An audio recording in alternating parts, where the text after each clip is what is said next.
The stagecoach lurched to a stop in front of the dusty Elko, Nevada General Store, and Hannah Joyce pressed herself against the far corner of the seat, her breath coming in short, panicked gasps as she watched the male passengers disembark. It was September 1882, and she had traveled over 2,000 miles to marry a man she had never met, a man whose letters had been kind but whose physical presence would surely trigger the same terror that had paralyzed her for the past 3 years. She had not told him the truth in her letters, had not explained why a 22-year-old woman from Philadelphia would agree to become a mail-order bride to a ranch hand in the Nevada territory, had not mentioned the night that had stolen her ability to stand within 5 feet of any man without her heart threatening to burst from her chest. The driver appeared at the coach door, his weathered face creasing with concern as he noticed her pressed into the corner like a frightened animal. "Miss Joyce, we have arrived in Elko. Your intended should be waiting at the hotel." Hannah forced herself to nod, her gloved hands trembling as she gathered her small carpetbag. The driver extended his hand to help her down, and she flinched violently, causing him to step back with a confused expression. She climbed down without assistance, her legs shaking so badly she nearly fell onto the dusty street. The late afternoon sun beat down on the small frontier town, and Hannah could see several men loitering outside the saloon across the street, their eyes turning toward the new arrival. Her vision began to tunnel, black spots dancing at the edges as her breathing became more rapid. "You all right, miss?"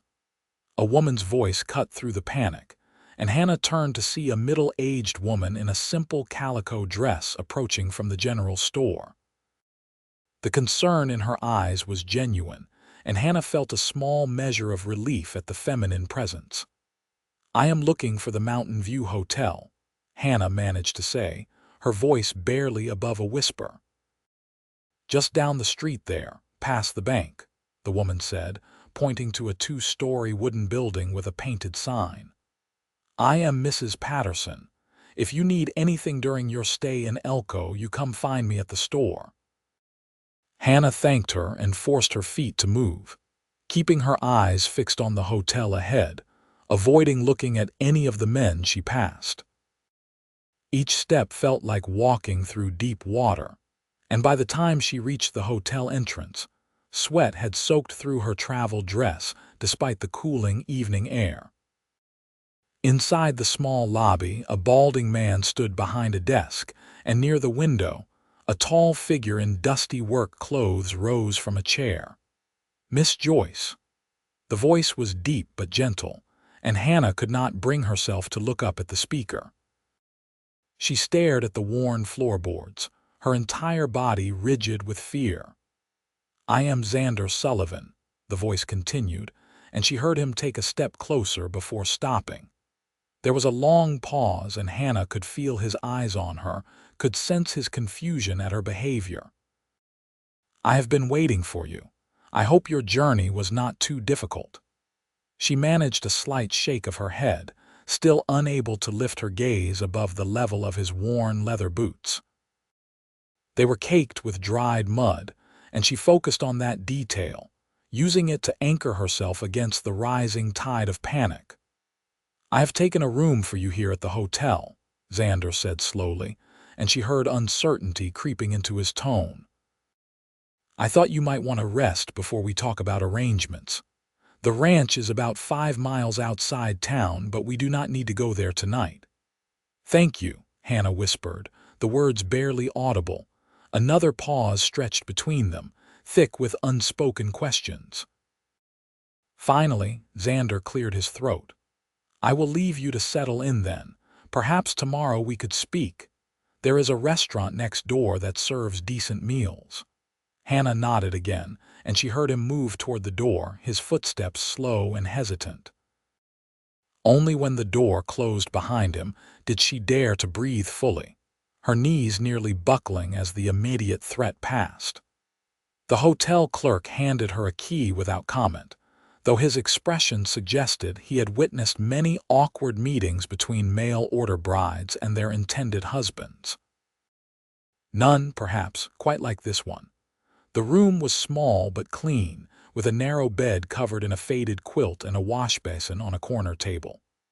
Hannah sank onto the bed and finally allowed the tears to come, silent sobs shaking her thin frame as she faced the impossibility of her situation. How could she marry a man she could not even look at?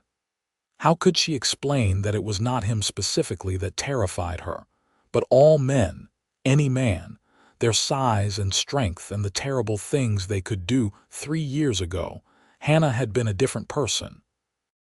She had laughed easily, had enjoyed the attention of young suitors at church socials, had dreamed of a normal courtship and marriage. Then one evening, walking home from a friend's house through the Philadelphia streets, she had taken a wrong turn into an alley. What happened in those terrible minutes had shattered something fundamental inside her, had transformed half the human race into potential monsters. Her family had been sympathetic at first, but as months stretched into years and Hannah remained unable to function normally around men, including her own father and brothers, their patience had worn thin.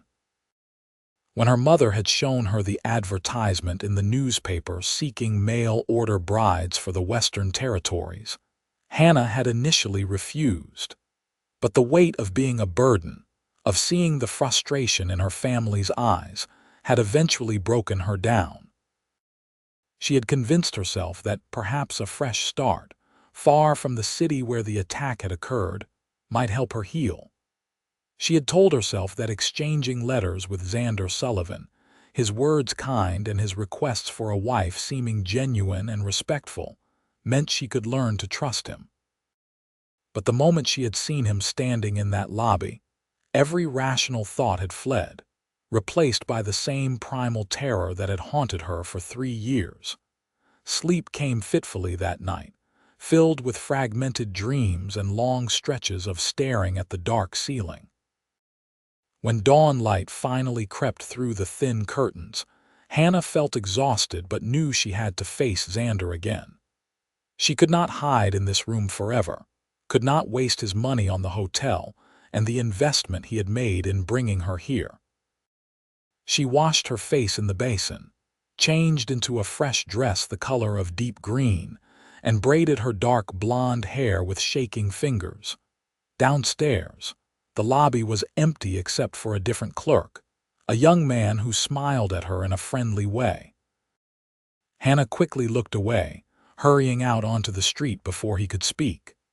The restaurant next door was small, with only 6 tables covered in checkered cloths. 3 were occupied by locals eating breakfast, and at the table nearest the window sat Xander Sullivan. In the full morning light streaming through the glass, Hannah caught a better glimpse of him as she approached with her eyes still mostly downcast. He was perhaps 27 or 28, with broad shoulders and the weathered skin of someone who spent long hours outdoors.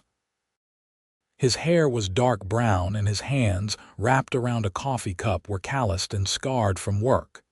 He stood as she approached, the movement causing her to freeze several feet from the table. "Miss Joyce," he said quietly, "thank you for coming. Please sit down." Hannah forced herself to move to the chair across from him, the table providing a barrier that made the proximity slightly more bearable. She kept her eyes fixed on the checkered tablecloth, her hands clasped tightly in her lap. A middle-aged waitress appeared with another cup and poured coffee without being asked.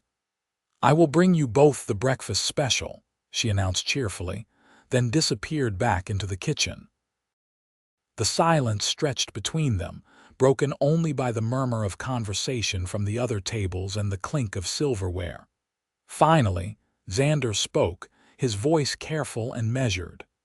"I know this is awkward. I know we are strangers. But I want you to understand that I asked for a wife because I am lonely, not because I need a servant. My ranch is small but profitable. I raise cattle and some horses. I can provide a good home, a comfortable life.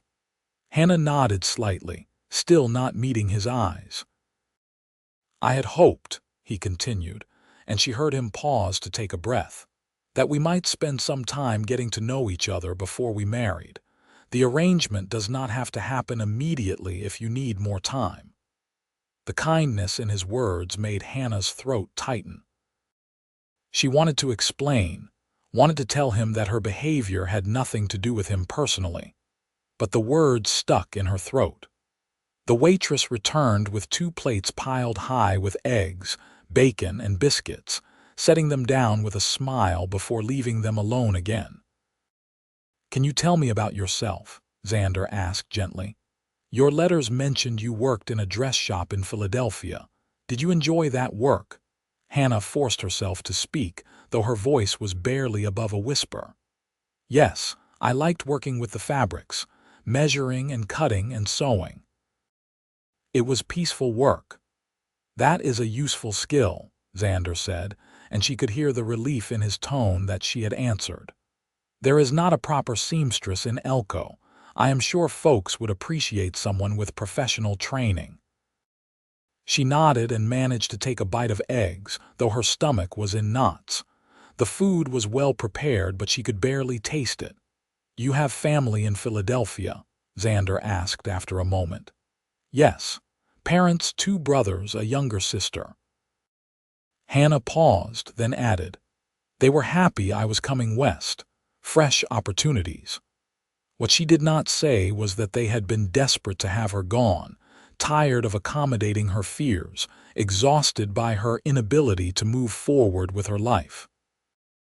Xander was quiet for a moment, and Hannah sensed he understood there was more to the story. But he did not press, for which she was grateful. They finished the meal in near silence, with Xander occasionally making small comments about the town or the ranch, never demanding responses, seemingly content with her occasional nods or one-word answers. When the plates were cleared, Xander leaned back in his chair and Hannah could feel him watching her. "Miss Joyce, I need to ask you something, and I want you to be honest with me." Her heart began to race again, palms sweating inside her gloves. "You want to be here?" he asked bluntly. "Did you come willingly, or was there pressure from your family?" The directness of the question caught her off guard. Hannah struggled with how to answer, finally managing, "Both. I came willingly, but there were reasons I needed to leave Philadelphia." "Fair enough," Xander said. "And I will not press you for those reasons until you are ready to share them. But I need to know if you are willing to try to make this work. I am a patient man, Miss Joyce, but I will not force anyone into marriage who does not want to be there." For the first time since arriving in Elko, Hannah felt a small spark of something other than fear. She forced herself to lift her eyes, making it as far as his chest before the familiar panic began to rise. But she held herself there, looking at the worn fabric of his shirt, at the leather vest over it, at the bandana tied loosely around his neck. "I want to try," she said, and meant it. "But I need you to understand that this will take time. More time than either of us probably expected." "Then we will take time," Xander said simply. "I have waited this long for the right person. A few more months will not kill me." His words were light, almost teasing, and Hannah felt the tiniest easing of the tension in her shoulders. Perhaps this impossible situation might have a chance after all. Over the next few days, a strange routine developed. Xander would meet Hannah for breakfast at the restaurant each morning, sitting across from her at the same table by the window. He talked about his ranch, about the cattle and horses, about the hired hand who helped with the work, about the town and its residents. He never pressed her for more than she was willing to give, never reached across the table, never made any sudden movements that might startle her. On the 4th day, as they finished breakfast, Xander said, "I need to return to the ranch today to check on things. I have been staying in town at the boarding house, but I cannot neglect the work much longer. Would you be willing to come out and see the place?" You do not have to stay. I can bring you back to town before evening." Hannah's first instinct was to refuse, but she forced herself to consider it rationally. She could not live in the hotel forever, and if she was going to marry this man, she needed to see where she would be living. More than that, she needed to prove to herself that she could spend more than an hour in his presence. "Yes," she said, the word coming out stronger than she expected. "I will come." Xander's face broke into the first real smile she had seen from him, transforming his serious features into something warmer. "Good. I will bring the wagon around in an hour. Wear something you do not mind getting dusty." The wagon ride out of town was the longest continuous stretch Hannah had spent in a man's presence since the attack. She sat as far to her side of the bench seat as possible, her hands gripping the edge until her knuckles turned white. Xander kept up a steady stream of conversation, pointing out landmarks and neighboring ranches, seemingly understanding that the sound of his voice helped distract her from her panic. The Sullivan Ranch appeared as they crested a low hill, and despite her fear, Hannah could not help but be impressed. A sturdy log house sat in a small valley, with a barn and several outbuildings arranged in a neat cluster. A stream ran along one edge of the property, lined with cottonwood trees that provided shade. Cattle grazed in the surrounding pastures, and in a fenced paddock near the barn, several horses lifted their heads to watch their approach. "It is not fancy," Xander said as he pulled the wagon to a stop in front of the house, "but it is solid and warm in winter." He climbed down and walked around to her side, but instead of offering his hand, he stepped back several feet, giving her space to descend on her own. Hannah appreciated the gesture more than he could know. The inside of the house was simpler than her family's home in Philadelphia, but clean and well organized. The main room held a stone fireplace, a table with 4 chairs, and a rocking chair positioned near the hearth. A small kitchen area occupied one corner, and 2 doors led to what Hannah assumed were bedrooms. "The larger bedroom is through there," Xander said, pointing. "If you agree to marry me, it would be yours. I will take the smaller room until you are comfortable with other arrangements." Hannah turned to look at him, forgetting for a moment to keep her eyes down. She caught a glimpse of his face, of genuine sincerity in his expression, before the panic surged and she had to look away. But in that brief moment, she saw that he meant what he said. He was truly willing to wait. "Why?" she asked, the question bursting out before she could stop it. "Why would you agree to this? You could send me back, find another bride who is not terrified of you." Xander was quiet for a long moment. When he spoke, his voice was thoughtful. "Because something happened to you, something that was not your fault, and you are trying your best to move forward despite it. That takes more courage than most people ever have to show. And because in your letters before you got here, I could see the person you really are underneath the fear. I want to know that person. I am willing to wait to meet her." Tears pricked at Hannah's eyes and she blinked them back fiercely. No one in her family had understood. They had sympathized, yes, but they had also grown frustrated with her inability to simply get over it, to move on, to stop being so difficult. This man, this stranger, seemed to understand in a way they never had. "Thank you," she whispered. "Come on," Xander said after a moment, his tone deliberately lighter. "Let me show you the barn. I have a new mare I am quite proud of." They spent the afternoon touring the property, and Hannah found herself gradually relaxing, at least a little. The wide open spaces, the clean air, the vast sky overhead, all of it felt freeing in a way the cramped Philadelphia streets never had. Xander maintained a careful distance, always staying several feet away, and the space between them acted as a buffer that allowed her breathing to slow to normal. The hired hand, a weathered man in his 50s named Tom, emerged from the barn and tipped his hat to Hannah. "Good to meet you, miss. Boss here has been talking about you for weeks." Xander shot him a look, and Tom grinned before disappearing back into the barn. As the sun began to sink toward the horizon, Xander hitched the horses back to the wagon. "I will take you back to town now, but perhaps you would like to come out again. Maybe in a few days," Hannah nodded. "Yes, I would like that." The ride back to Elko was quieter, both of them lost in their own thoughts. When they reached the hotel, Xander climbed down and then turned to face the wagon, keeping his distance as she descended. "Thank you for today," he said. "It meant a lot to me." "To me as well," Hannah replied, and realized she meant it. A pattern emerged over the following weeks. 3 or 4 times a week, Xander would drive into town and take Hannah out to the ranch.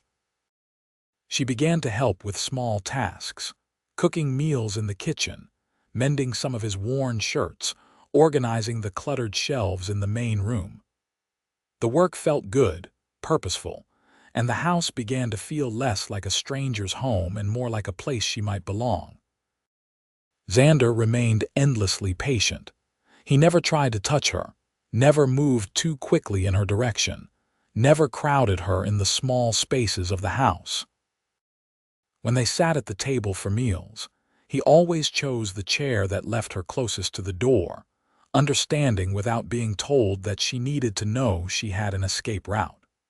They talked more as the weeks passed, real conversations about their lives and hopes and dreams.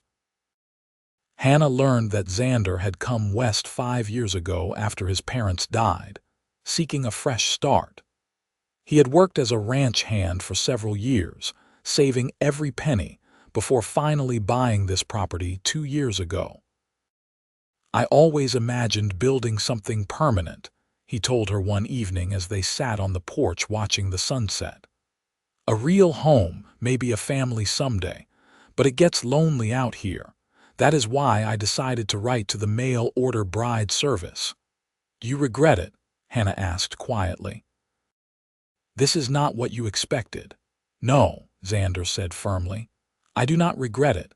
This is harder than I expected, yes, but you are stronger and braver than I expected too. Those things balance out."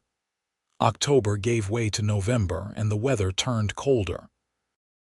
Hannah found herself spending more nights at the ranch rather than making the long wagon ride back to town in the dark and cold. Xander was always the perfect gentleman, closing himself in his small bedroom and bidding her good night from across the main room. One evening, as they were washing dishes after supper, Hannah realized she had been standing only 3 feet from Xander for the past 20 minutes without noticing. The realization made her pause, her hands stilling in the soapy water. She was getting better, slowly but surely. The constant exposure to his presence, combined with his absolute respect for her boundaries, was gradually rewiring her traumatized mind. "What is it?" Xander asked, noticing her stillness. "I was just thinking that this is the closest I have stood to anyone in 3 years," Hannah said softly. "And I am not panicking." She could hear the smile in his voice when he replied. "That is progress." "Yes," she agreed. "It is." By December, Hannah had essentially moved into the ranch full-time, though she and Xander maintained separate bedrooms and had not yet married. She had written to her family once, a brief letter explaining that she was settling in, and that Xander was a good man. Her mother had written back, her relief palpable even through the formal language of the letter. The first snow came in mid-December, a light dusting that transformed the valley into something magical. Hannah stood at the window watching the flakes fall, feeling something close to contentment. Behind her, she heard Xander enter the room, his boots scraping on the floorboards. "It is beautiful," she said without turning around.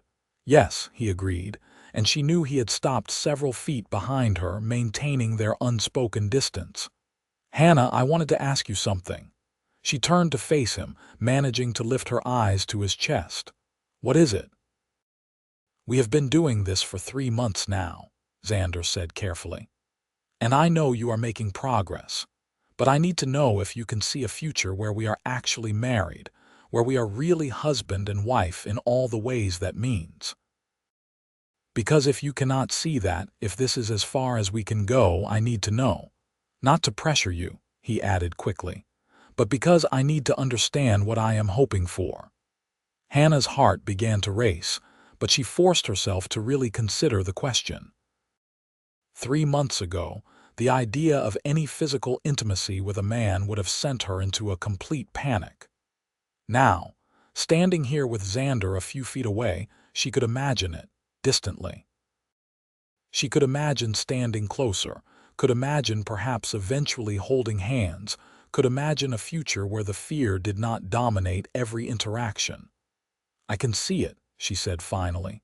Not yet, but someday. I am getting better, Xander, I know I am, it just takes time. Then I will keep waiting, he said simply. I just needed to know we were working toward the same thing. Christmas came and went quietly. Xander cut a small pine tree and set it up in the corner of the main room, and Hannah decorated it with strings of popcorn and paper ornaments. They exchanged modest gifts on Christmas morning. Hannah had sewn Xander 2 new shirts from fabric she had purchased in town with money from mending work she had taken on. Xander gave her a beautiful set of tortoiseshell hair combs that must have cost him dearly. They reminded me of you, he said as she turned them over in her hands, admiring the craftsmanship. Elegant and refined. Too fancy for a rough rancher, but I wanted you to have something nice. Thank you, Hannah said, genuinely touched. They are beautiful. That evening, as they sat by the fire after supper, Hannah made a decision. She stood from her chair and walked across the room, stopping directly in front of where Xander sat. He looked up at her, surprise evident on his face. Slowly, carefully, she extended her right hand. I think I would like to try, she said, her voice shaking but determined. Xander stared at her offered hand for a long moment, then slowly reached out with his own. Their fingers touched, and Hannah's entire body tensed, her breath catching in her throat. But she forced herself to stay still, to not pull away. Xander's hand was warm and calloused, his grip gentle as his fingers carefully closed around hers. They stood like that for perhaps 30 seconds, Hannah's heart pounding so hard she was certain he could hear it. Tears streamed down her face, tears of fear and frustration and triumph all mixed together. Then the panic became too much and she pulled back, stumbling away toward her bedroom. Hannah, Xander called after her, concern in his voice. She paused in the doorway, wiping at her tears. I am all right. I just need a moment. But Xander, that was good, that was really good. She closed the door and leaned against it, her whole body shaking. But underneath the fear and adrenaline, she felt something else, pride. She had done it. For 30 seconds, she had held a man's hand and survived. It was the smallest thing, something people did without thinking every day, but for her it was a monumental victory. After that breakthrough, progress came faster. Over the next few weeks, Hannah pushed herself to stand closer to Xander, to allow their hands to brush as they worked side by side, to sit next to him on the porch rather than in a separate chair. Each small contact was still difficult, still required her to fight down the panic, but each time was slightly easier than the last. In late January, on a cold, clear evening, they sat together on the porch wrapped in blankets, watching stars emerge in the deepening dusk. Hannah had been thinking about something for days and finally worked up the courage to speak. I want to tell you what happened, she said quietly, in Philadelphia, why I am the way I am. Xander was silent for a moment, then said, only if you are ready. You do not owe me that story. I know, Hannah said, but I want you to understand, and maybe if I tell someone it will have less power over me. So she told him, haltingly at first and then in a rush, about the evening 3 years ago, about the wrong turn into the alley, about the man who had grabbed her. She did not go into graphic detail, but she told him enough. Told him about the fear and pain, about the shame she had carried despite knowing intellectually that it was not her fault, about the way her entire world had shrunk down to terror and avoidance. When she finished, Xander was quiet for a long time. Finally, he spoke, and his voice was rough with barely suppressed anger. "I am sorry that happened to you. I am sorry someone hurt you like that. And I am sorry that the world we live in makes it your burden to carry instead of his." Hannah turned to look at him and found him staring out at the dark valley, his jaw clenched. But when he noticed her looking, his expression softened. "Thank you for trusting me with that," he said. "It does not change anything between us, except maybe it makes me even more amazed at your courage for coming out here, for trying despite everything." "I am tired of being afraid," Hannah said. "I am tired of him taking up space in my head. I want to move forward." "Then we will," Xander said. "Together, at whatever pace you need." February brought warmer weather and the first signs of approaching spring. The snow melted in patches, revealing brown grass beneath. Hannah's mending business had grown through word of mouth, and several times a week Xander would drive her into town so she could deliver finished work and collect new projects.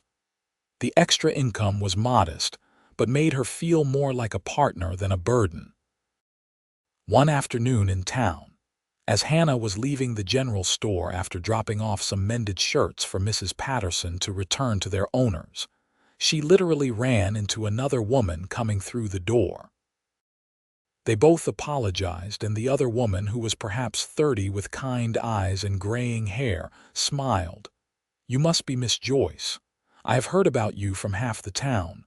I am Margaret Wilson. My husband runs the livery." "It is nice to meet you," Hannah said politely. "I wanted to thank you for the work you did on my daughter's dress," Margaret continued. "The stitching was the finest I have seen. You have real talent." They talked for a few minutes, and Hannah found herself genuinely enjoying the conversation. Margaret had a warm, motherly way about her that put Hannah at ease. As they parted, Margaret said, "You should come to the church social next month. It would be nice to see you there." When Hannah told Xander about the encounter on the drive back to the ranch, he seemed pleased. "Margaret is good people, and she is right. You should go to the social. It would be good for you to make friends in town." "Will you be there?" Hannah asked, the question slipping out before she could reconsider it. Xander glanced at her in surprise, then smiled. "If you want me there, I will be there." The idea of attending a social gathering filled Hannah with anxiety, but she recognized it as a different kind of fear than the one that had dominated her life for 3 years. This was normal nervousness about meeting new people and fitting into a new community, and she decided she could handle it. The evening of the church social, Hannah dressed in her best dress, a deep blue cotton with small pearl buttons. She had styled her hair using the combs Xander had given her for Christmas, and when she emerged from her bedroom, she found him waiting in his Sunday clothes, his hair neatly combed and his boots polished. "You look beautiful," he said, and the sincerity in his voice made her blush. "Thank you. You clean up quite nicely yourself." The social was held in the church hall, which had been decorated with bunting and paper lanterns. Long tables held food contributed by various townspeople, and a small group of musicians was setting up in one corner. Hannah's initial panic at seeing so many people crowded into one space was intense, but Xander seemed to sense it. "We can leave whenever you want," he murmured. "Just say the word." Margaret Wilson spotted them and made her way over, introducing Hannah to several other women. Hannah found herself gradually relaxing as the women chatted about mundane topics like recipes and gardening plans for spring. When the dancing started, Xander did not ask her to join. instead remaining at her side as they watched from the edge of the room. But after an hour, as Hannah watched couple after couple twirl across the floor, she felt a sudden fierce desire to be normal, to be one of those women laughing in her partner's arms without fear. "Xander," she said quietly, and he immediately leaned closer to hear her over the music. "Would you dance with me?" He pulled back to look at her, surprise and concern warring on his face.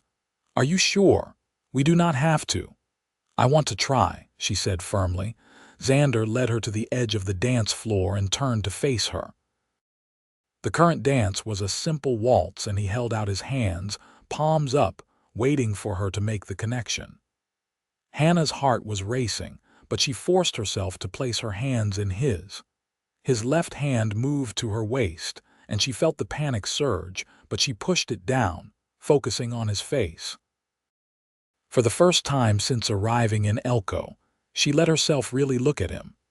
His eyes were gray-blue, kind and patient, with small lines at the corners from squinting into the sun. His features were strong but not harsh, and right now they were focused entirely on her with an expression of such gentle concern that it made her throat tighten. "Just focus on me," he said softly. "Forget everyone else. It is just you and me."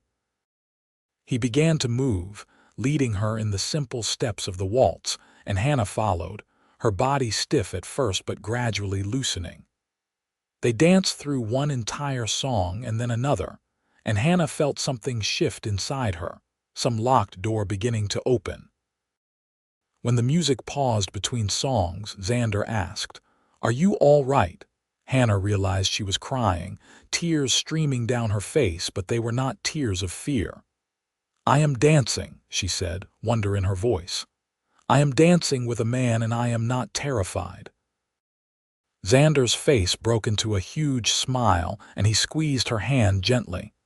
"You are dancing, and you are doing beautifully." They danced twice more before Hannah's emotional reserves were exhausted, and they slipped out into the cool March evening. On the wagon ride home, Hannah sat slightly closer to Xander than she usually did, their shoulders nearly touching. "Thank you," she said as the ranch came into view, "for everything, for your patience, for waiting, for believing I could get better."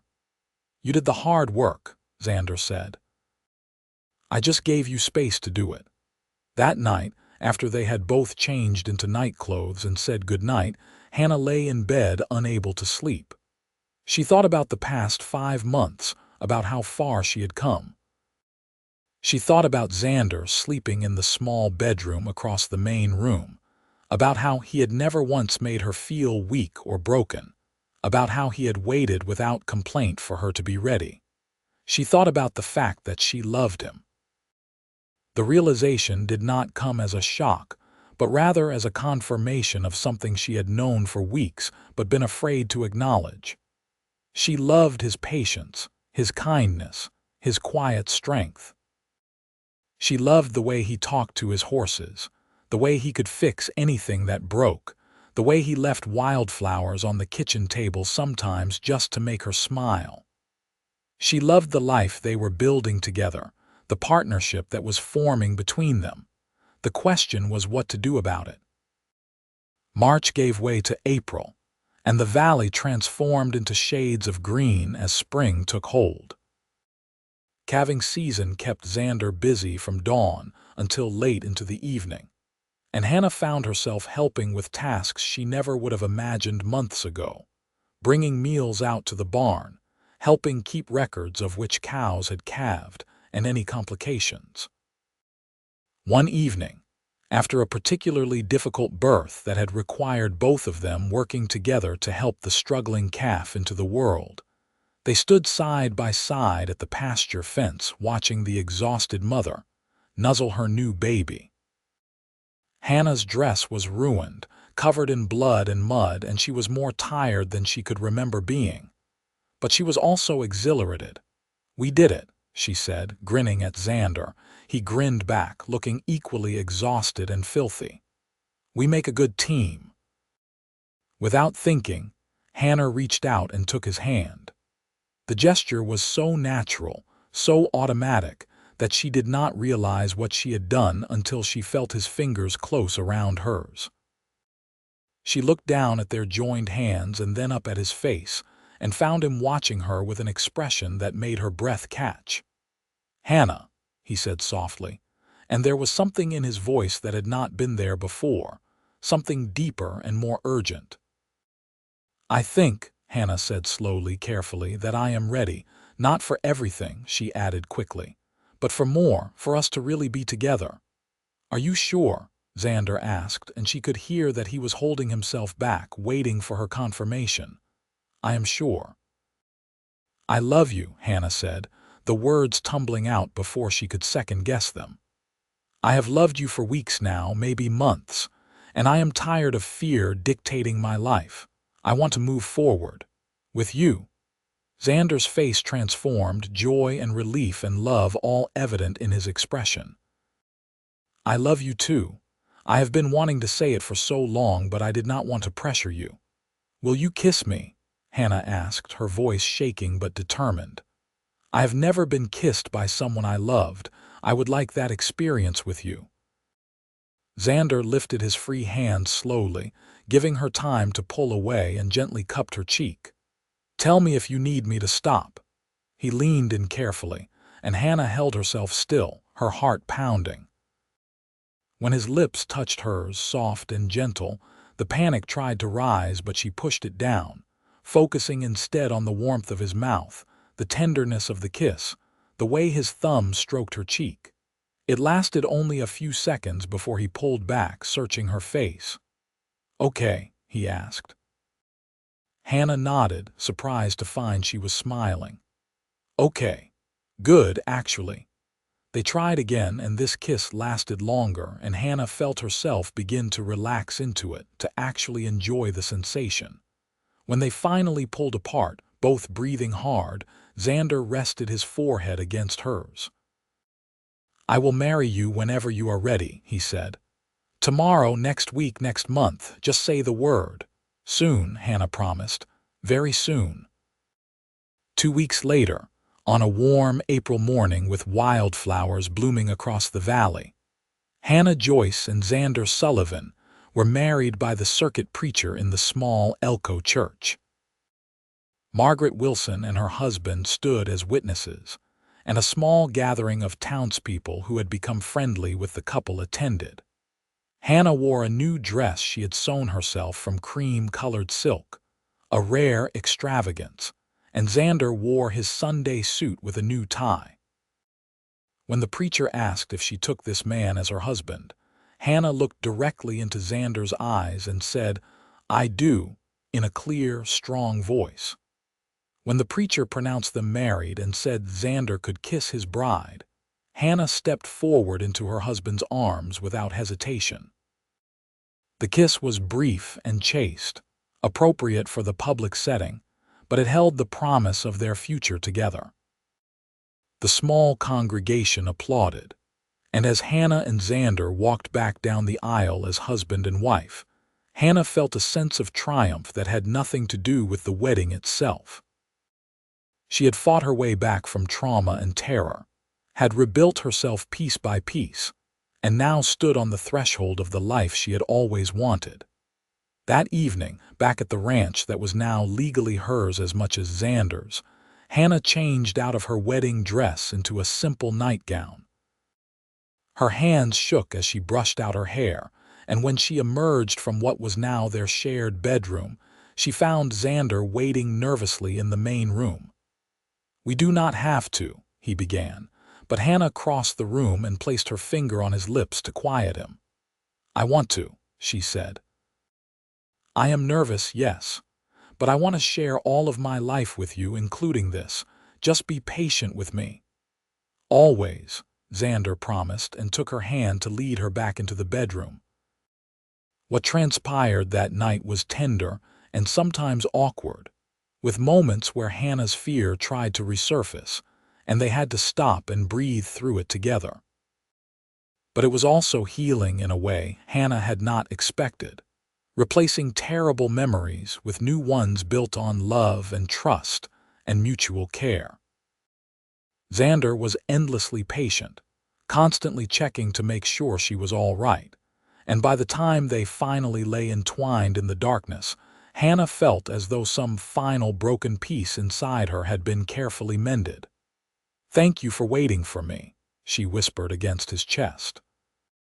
"Thank you for being worth waiting for," Xander replied, pressing a kiss to the top of her head. The months that followed their wedding were some of the happiest of Hannah's life. She settled fully into her role as Xander's wife and partner, managing the household and continuing her mending business while also helping with ranch work when needed. The physical aspect of their marriage became easier with time and practice, and Hannah discovered she actually enjoyed the intimacy she had once been certain would forever be tainted by fear.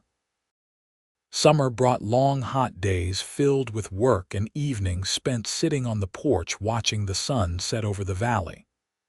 Hannah's garden flourished, providing vegetables for their table and some to sell in town. Xander began teaching her to ride, and though she was nervous at first, she eventually grew to love the freedom of galloping across the open range. In August, Hannah realized her monthly cycle was late. When a week passed and then two with no sign of it, she allowed herself to hope. She said nothing to Xander, not wanting to worry him if she was wrong, but took to watching him with new eyes, imagining him as a father. When a full month had passed and other symptoms began to appear, Hannah finally went to see the doctor in town. Dr. Morrison, a gruff but kind man in his 60s, confirmed what she had suspected. "You are definitely expecting, Mrs. Sullivan. I would say about 2 months along, which means you can expect a baby around late February or early March." Hannah made the doctor promise not to say anything to anyone, wanting to tell Xander herself. That evening, she prepared his favorite meal and waited until they had finished eating before speaking. "I have some news," she said, trying to keep her voice casual even though her heart was racing. Xander looked up from his coffee, immediately picking up on her tone. "What is it?" "I saw Dr. Morrison today," Hannah said, and watched Xander's face drain of color. She hurried to add, "I am fine. Better than fine, actually. I am pregnant. We are going to have a baby." For a moment, Xander just stared at her, his expression unreadable.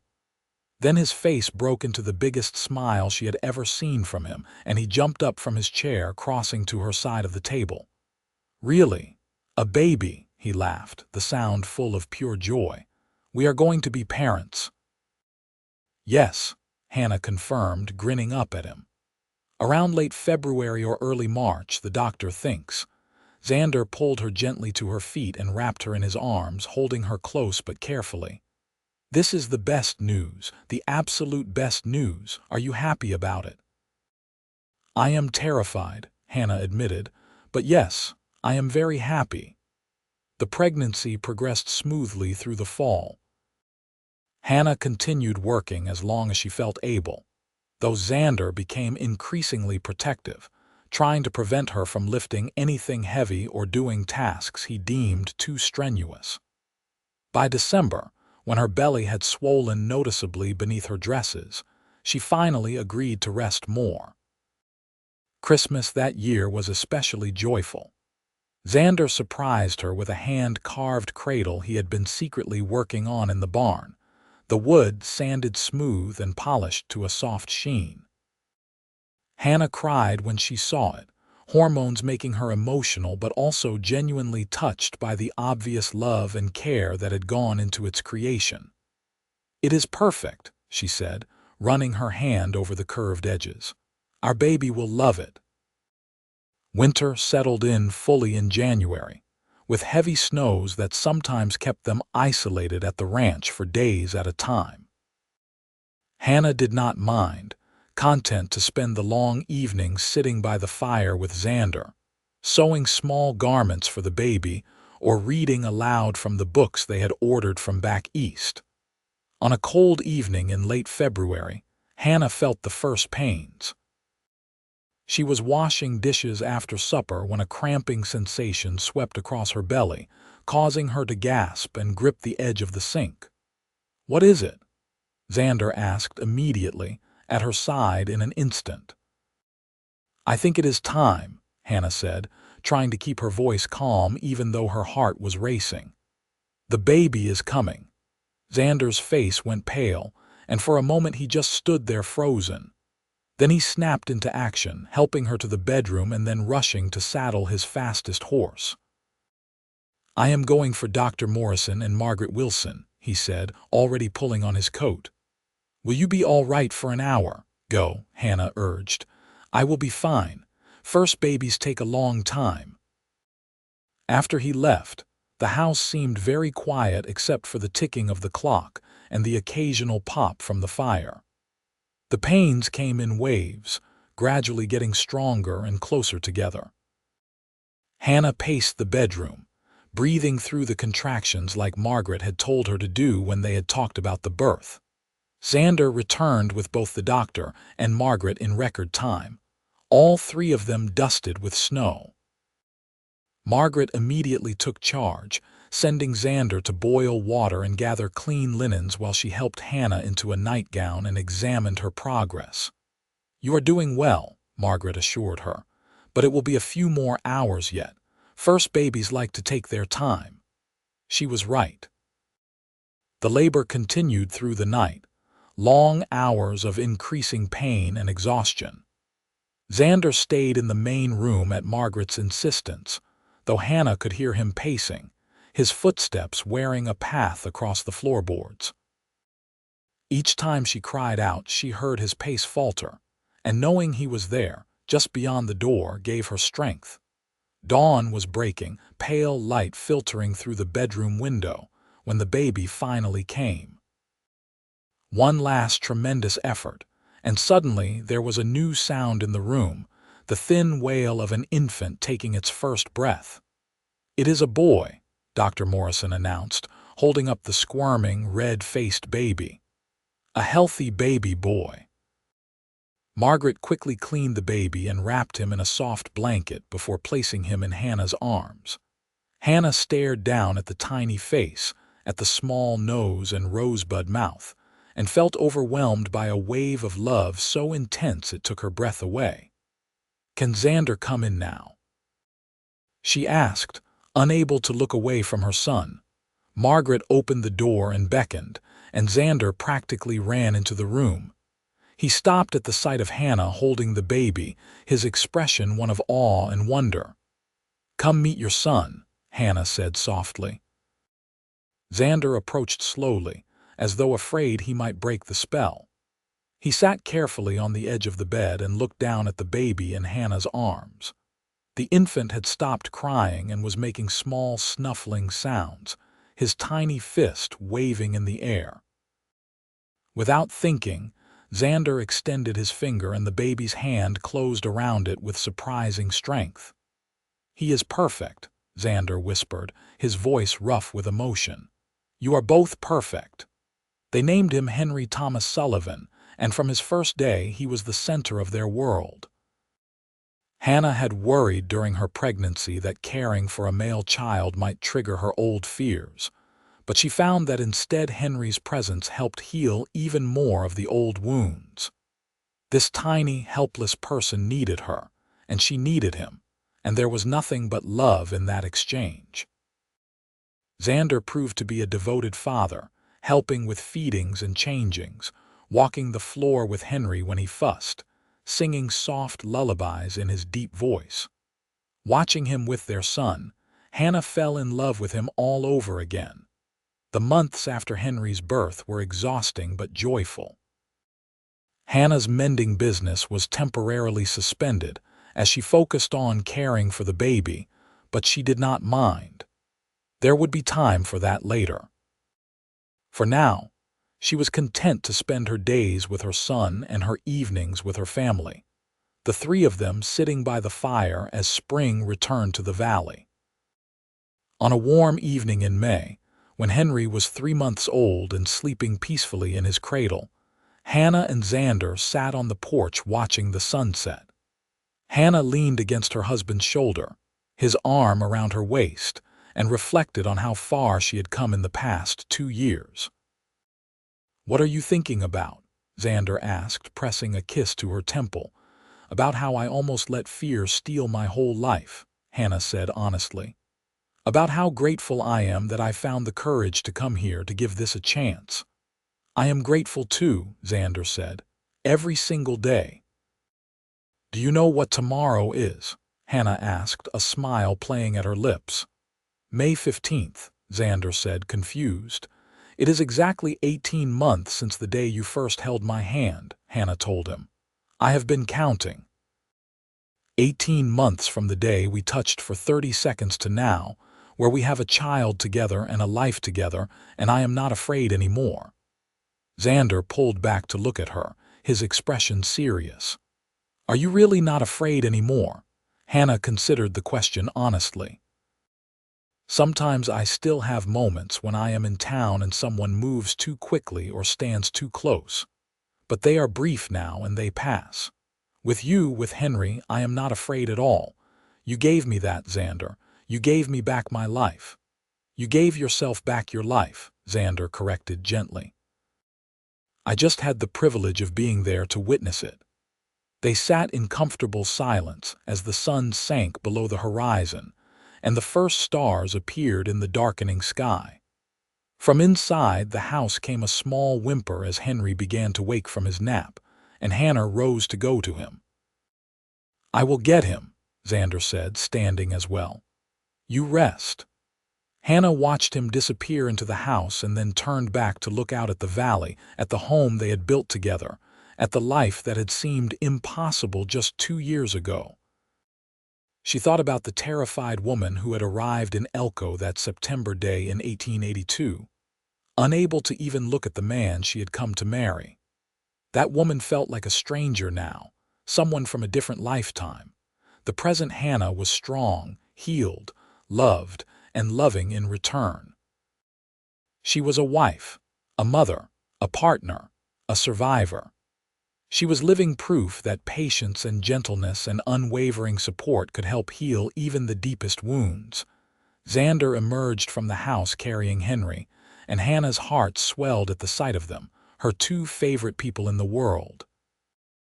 Henry was awake and content, his blue eyes wide as he looked around at the emerging stars. "I think he likes the evening," Xander said, coming to stand beside Hannah. "He has good taste," Hannah replied, reaching up to stroke Henry's soft cheek. The baby gurgled and waved his fists, and both parents laughed. They stood together as a family, watching the night descend over the valley. In the distance, a coyote howled, answered by another farther away. The air smelled of sage and growing things, of promise and possibility. "What do you think?" Xander asked after a while. "Ready to go inside?" "In a moment," Hannah said. "I just want to stay like this a little longer." So they remained on the porch, the three of them together, as the sky filled with stars and the valley below faded into darkness. Inside the house, a fire crackled in the hearth, and the cradle stood ready for when Henry grew sleepy again. The dishes from supper still needed washing, and there were a dozen small tasks waiting to be done before bed. But for now, there was just this: the weight of her son in her husband's arms, the warmth of Xander's presence beside her, the peace of their home around them. It was everything Hannah had never thought she would have, everything she had believed fear had stolen from her forever. And it was only the beginning. Years passed, marked by the changing of seasons and the milestones of a growing family. When Henry was 2 years old, Hannah discovered she was pregnant again. This pregnancy was easier than the first, perhaps because she knew what to expect. And in October of 1886, they welcomed a daughter they named Emma Rose Sullivan. Emma had Hannah's blonde hair and Xander's gray-blue eyes, and from her first breath she was a force to be reckoned with. Where Henry had been a calm, easy baby, Emma was loud and demanding and opinionated. Hannah and Xander loved her fiercely, and Henry proved to be a devoted big brother, always wanting to help care for his baby sister. The ranch continued to prosper. Xander's hard work and good management skills had paid off, and he was able to expand the herd and hire additional help. Hannah's mending business had resumed once Emma was old enough to not need constant attention, and her reputation for quality work meant she had more commissions than she could handle. When Emma was 3 and Henry was 5, Hannah found herself pregnant once more.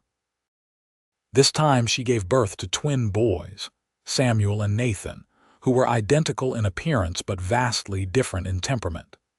Samuel was serious and thoughtful even as an infant, while Nathan was mischievous and always smiling.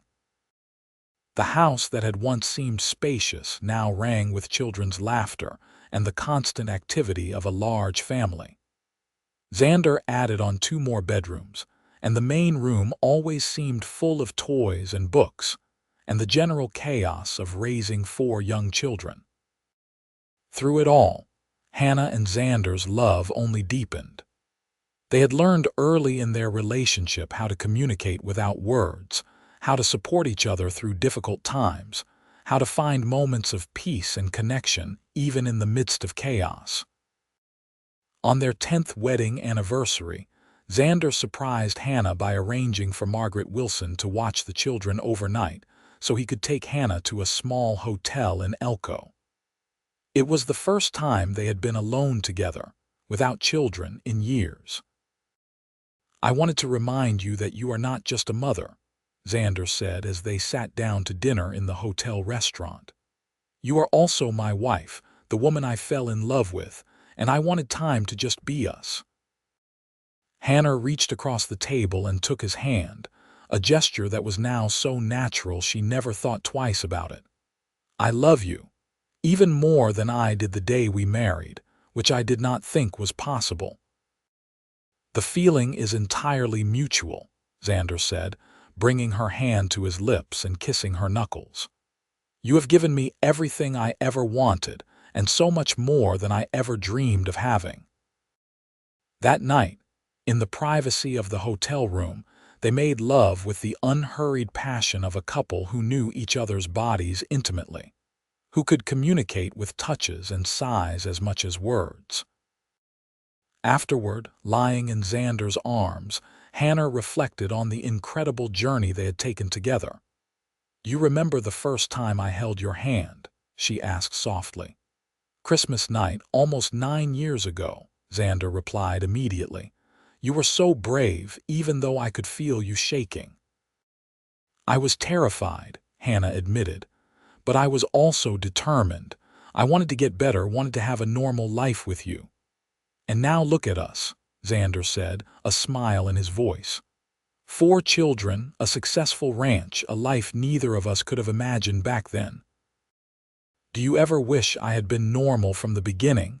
Hannah asked. "That you did not have to wait so long, work so hard." Xander shifted so he could look at her directly, his expression serious. "Never, not once. What we built together, we built because we both worked for it, both chose it every single day. That makes it more valuable, not less." Hannah kissed him then, pouring everything she felt into the contact.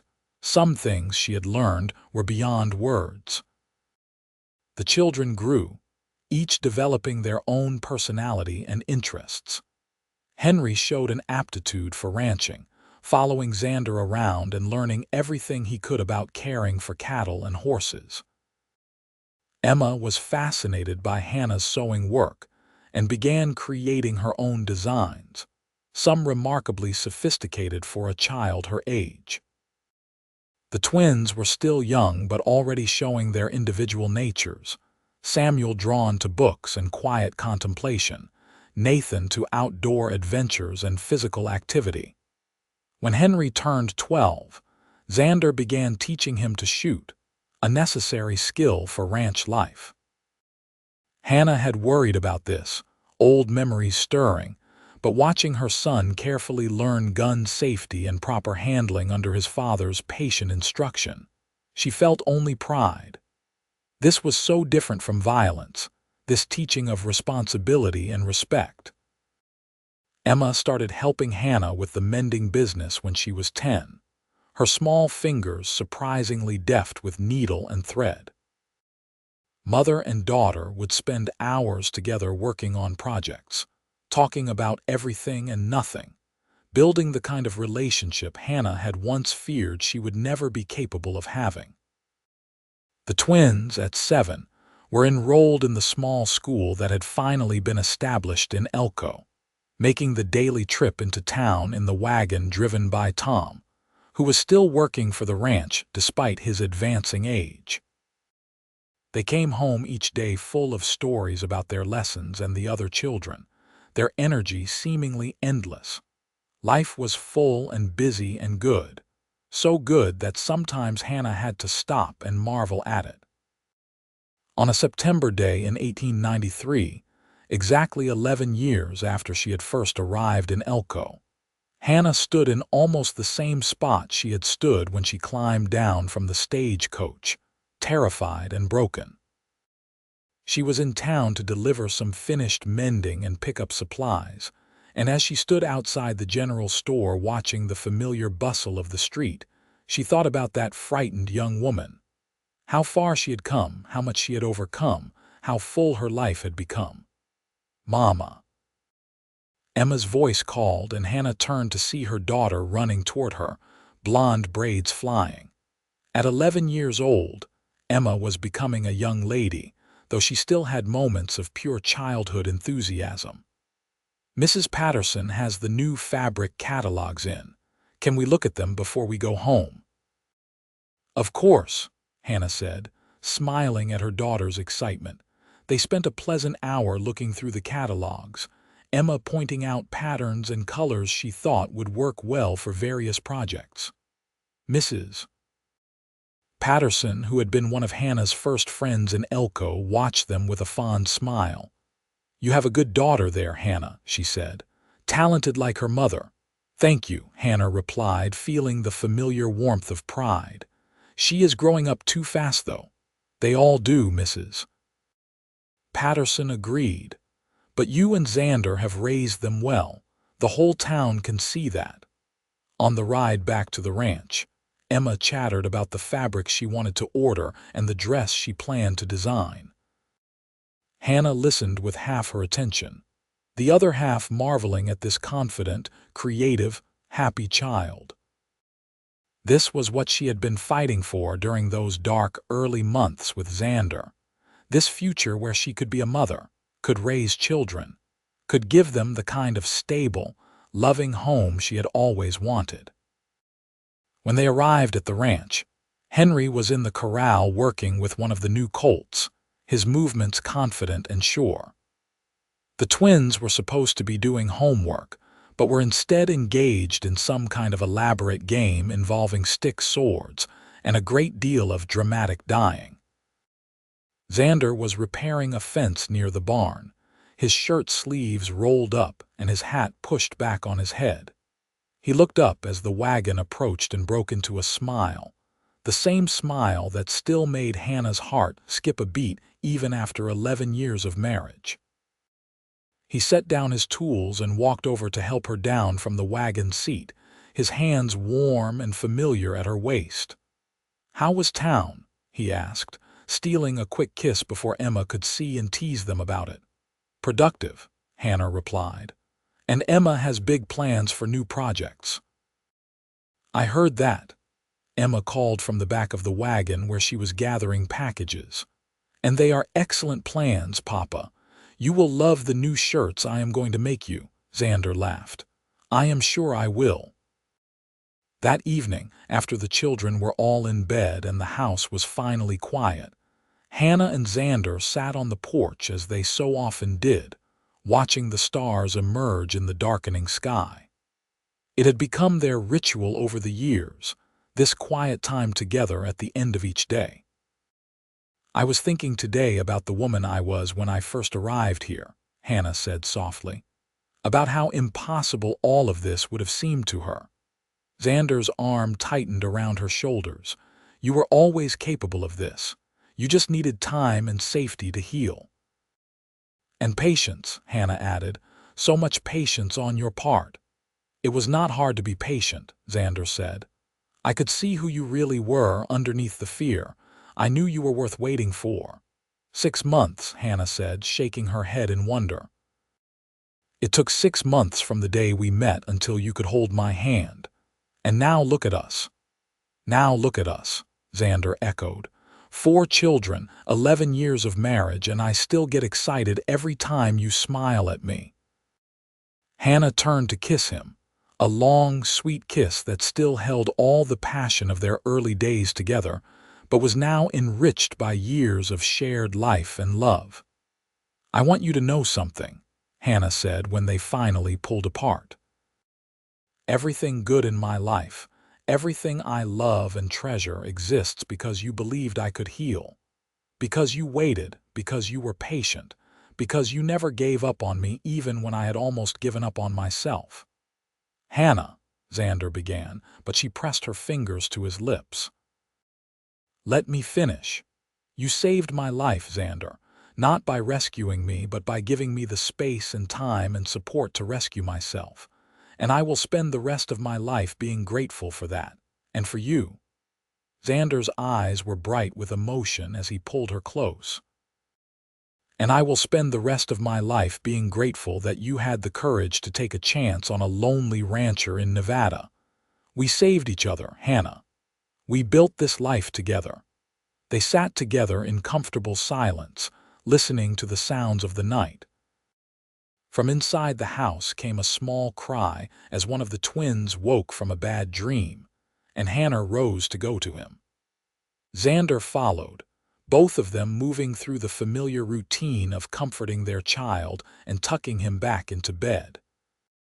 Standing in the doorway of the boys' room, watching Samuel or Nathan drift back to sleep in their shared bed, Xander whispered, "This is everything."